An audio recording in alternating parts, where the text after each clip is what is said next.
আসসালামু আলাইকুম। আপনার উপর শান্তি বর্ষিত হোক। প্রিয় শরীদ, খাতমে কামালির ৩৯তম ধাপে আপনাকে স্বাগতম।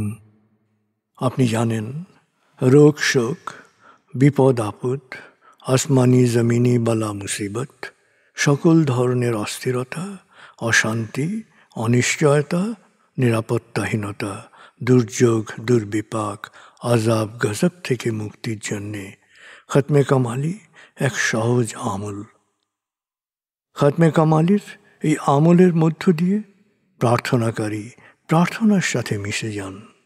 আসলে প্রার্থনাকারী যখন প্রার্থনার সাথে মিশে যান তখন প্রার্থনা কবুল হয়। খতমে কামালি প্রার্থনা কবুলের এই পরম মুহূর্তে আপনাকে নিয়ে যাবে। তাই নিজের, অন্যের, সমাজের, দেশের, মানব জাতির যে কোনো কল্যাণের নিয়তে আপনি এই আমলে অংশ নিন।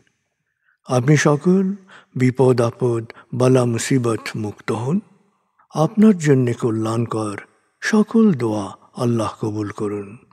সব সময় আল্লাহ আমাদেরকে তার রহমতের ছায়ায় রাখুন। এই কামনা করে আমি শহীদ আল বুখারী মহাজাতক খতমে কামালির পুরো প্রক্রিয়ায় আপনার সাথে থাকছি। আসুন এবার আমরা ডুবে যাই সত্যের গভীরে।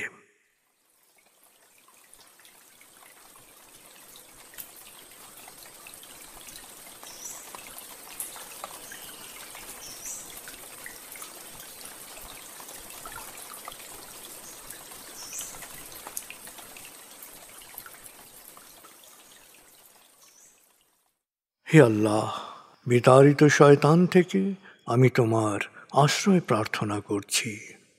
দয়াময় মেহেরবান আল্লাহর নামে। আয়াতুল মুলক। হে আল্লাহ, সকল ক্ষমতার মালিক, তুমি যাকে ইচ্ছা ক্ষমতা দান করো, যাকে ইচ্ছা ক্ষমতাচ্যুত করো, যাকে ইচ্ছা সম্মানিত করো, যাকে ইচ্ছা অপমানিত করো। তুমি সর্বশক্তিমান, সকল কল্যাণ ও মঙ্গলের আধার। তুমি দিনকে ছোট করে বড় করো রাত, আবার রাতকে ছোট করে বড় করো দিন। তুমি প্রাণহীনে দাও প্রাণ, আর প্রাণবন্তকে করো প্রাণহীন। তুমি যাকে চাও বেহিসাব রিজিক দান করো। সূরা আলে ইমরান আয়াত ২৬-২৭। আয়াতুল কুরসি। আল্লাহ ছাড়া কোনো উপাস্য নেই। তিনি শাশ্বত, চিরঞ্জীব, বিশ্ব প্রকৃতির সর্বসত্তার ধারক। তিনি তন্দ্রা নিদ্রাহীন, সদা সজাগ, মহাকাশ ও পৃথিবীর সব কিছুর মালিক। তার সদয় অনুমতি ছাড়া তার কাছে সুপারিশ করার সাধ্য কারো নেই। দৃশ্যমান বা দৃশ্য, অতীত বা ভবিষ্যৎ, সৃষ্টির সব কিছুই তিনি জানেন। তিনি যতটুকু জানাবেন এর বাইরে তার জ্ঞানের সীমানা সম্পর্কে ধারণা করা কারো পক্ষেই সম্ভব নয়। তার আসন, তার কর্তৃত্ব পৃথিবী ও নভমণ্ডলের সর্বত্র বিস্তৃত, আর তার সংরক্ষণে তিনি অক্লান্ত। তিনি সর্বোচ্চ, সুমহান। সূরা বাকারা আয়াত ২৫৫।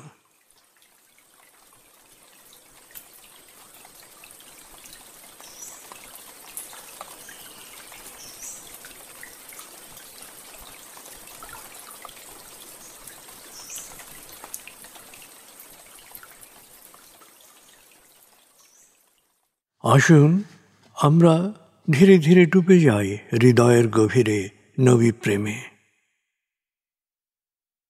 বলগল উলা বিকমালিহি, কশফত দুজা বিজমালিহি, হসনত জমিও খিসালিহি, সল্লু আলাইহি ওয়ালিহি। بلغ العلا بكماله كشف الدجى بجماله حسنت جميع خصاله صلوا عليه وآله।